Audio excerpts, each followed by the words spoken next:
So I'm sure many of us have done some public speaking before, and one of the things that we do to try to be prepared is to make some notes, right?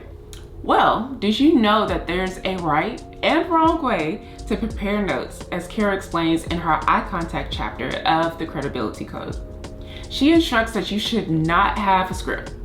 Having a script is a great way of coming across overwhelmingly boring because you're literally sitting there waiting for someone to finish reading to you. Usually when people are doing this, their tone is flat, and a good point that Cara makes out is that it makes it look like you don't own the words that you're saying. So her trick is to only write your notes in bullet points, preferably limited to less than 7 words per point, so that you'll get the reminder of your key points of what you need to say, but you'll have room to come across as natural as possible as you speak. Another fantastic tip from her is one that I'm actively still practicing my own self. She says that whenever you're talking, you should be making eye contact with your listeners. This means that the only time you should be looking at your notes is when you've decided to take a pause.